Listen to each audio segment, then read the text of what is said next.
Have you ever felt like you are stuck in a correction cycle? You spend your whole day saying, "Stop doing that, sit down and listen to me." By the end of the day, you are so exhausted and your child is frustrated. What if I told you that the best way to get your child to listen is not through more rules, but through more play? Today we are talking about how we combine play and discipline in a way that actually works. Before we dive in deep, hit that subscribe button and ring the bell. We are building a community here at Misale Insights where we learn to raise our kids with purpose. Comment below, what's your biggest struggle with discipline right now? In the world of psychology, we frequently discuss attachment of theory. The core idea is simple. A child is significantly more inclined to follow the lead of the adult they feel secure and deeply connected to. If the only time I speak to my daughter to the issue command to clean up, she naturally begins to perceive me as a demanding boss rather than a loving guide. As an educator, I view discipline as a temporary scaffold for the child's developing self-control. We are not just to break their spirit or crush their will. Rather, we are providing the external structure they need until their own internal compass is strong enough to lead them. When a child begins acting out, it's frequently a check-in signal. They feel disconnected. If I invest 10 minutes playing on the floor with them, in entering their world first, they become 100% cooperative when I eventually say, okay, it's time to transition and put the blocks away or clean up time. In Ephesians chapter 6, verse 4, don't provoke your children to anger, but bring them up in a discipline and an instruction of the Lord.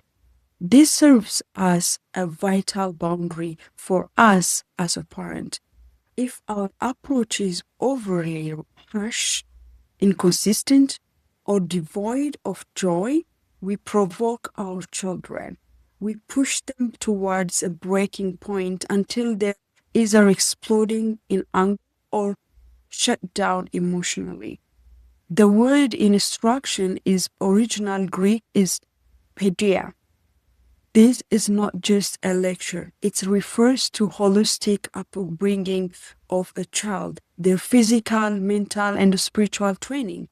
By playing and disciplining together, you fulfill these commands by leading through relationship order.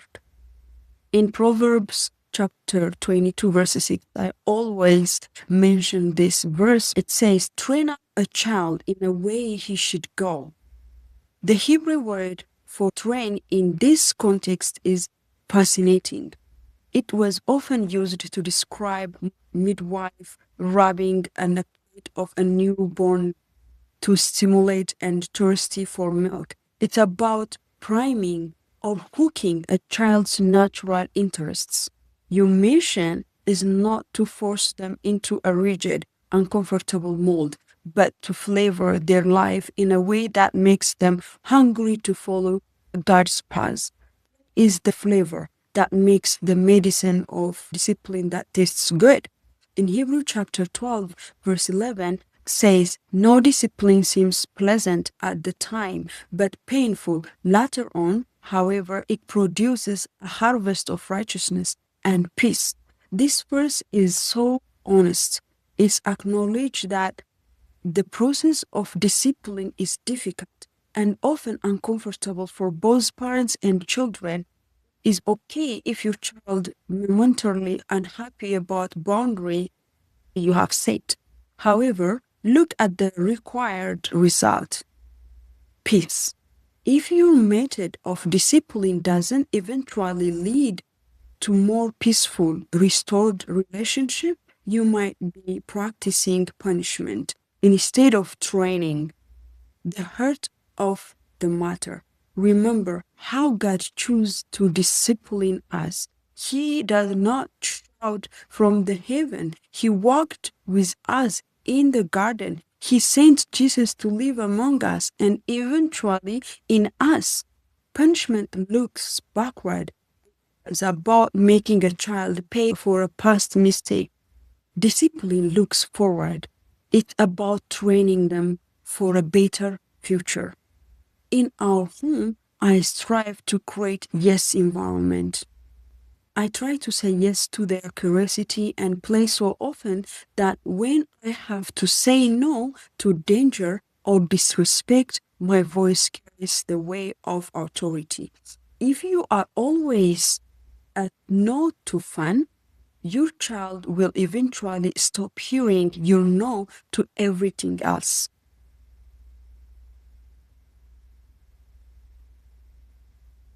If this perspective is resonate with you, please give this video a thumbs up. I challenge you to try this today.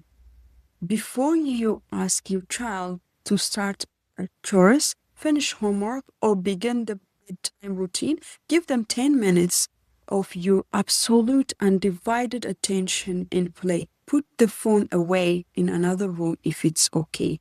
Just be present.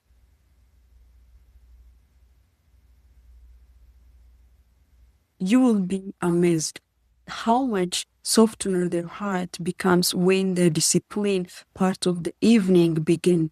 How do we practically weave these two together, discipline and play?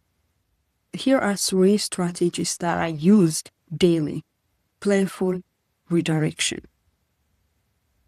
If your child is running through the hallway or in the corridor, instead of shouting, "Stop running," try leaning into their imaginations. "Oh no, it looks like we are having a high-speed race car in the kitchen." Race cars are only for the backyard track. Instead, we move like a slow, heavy elephant. "Can you show me your best elephant stomp?" All the way to the table. You have corrected the behavior, but you did it while staying connected to their heart. Number 2, the gamified responsibility. In my day home, we don't just clean up, we launch a toy rescue mission. We set a timer for 5 minutes to rescue all the toys from the cold floor and return them to their warm sleeping baskets. This uses positive reinforcement. They learn that following rules and being responsible can be a source of joy rather than a burden. The third one is Socratic correction. When a mistake or a conflict happens, replace the lecture with a wondering questions. If a child hit a friend, I might say, "I saw what happened with your hands just now. I wonder, did that choice make your friend feel like a hero or did it make them feel hurt? How can we fix this story so it has a happy ending?" This helps the child take ownership of their identity as a kind friend or a helper. So, the big challenge is handling disrespect. What do we do when our child talks back, rolls their eyes, or gives us a flat no? Determine the why. Ask yourself, is it can't or a want? The can't happens when a child is hungry, exhausted, or overstimulated. Their brain is physically offline, and they literally cannot access their manners. The want is a power struggle. They are testing to see if you are still the steady, safe leader of the home. The cool down rule: never discipline in the red zone. If you are angry and they're angry, nothing is being learned. You cannot teach a child to be calm by using a loud, angry voice. Wait until the emotional storm is past. The do-over method.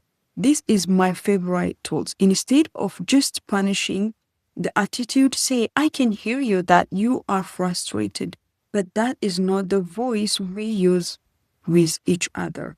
Let's try again. How can you say that with respect? It gives them a script to succeed. Parents, please hear me. You are doing a significant and a holy work. Discipline is difficult, but remember, you are not a police officer patrolling for crimes. You are gardening, tending to precious soul. When you play with your child, you are softening the soil of their heart. When you discipline them, you are pulling the weeds off and supporting the stem so they can grow straight and strong toward the light. If you know parents who is struggling with the correction cycle right now, please share this video with them. Let's spread this message of positive discipline together. Thank you for spending this time with me. Go play with your kids today. Show them that being a follower of Christ is a journey of both immense joy and beautiful order. I am Zion, and this is Misale Insights. Remember to always nurture their heart and glorify God in all you do. God bless you, and I will see you in the next video. Go play on purpose. Bye for now. Thanks for watching.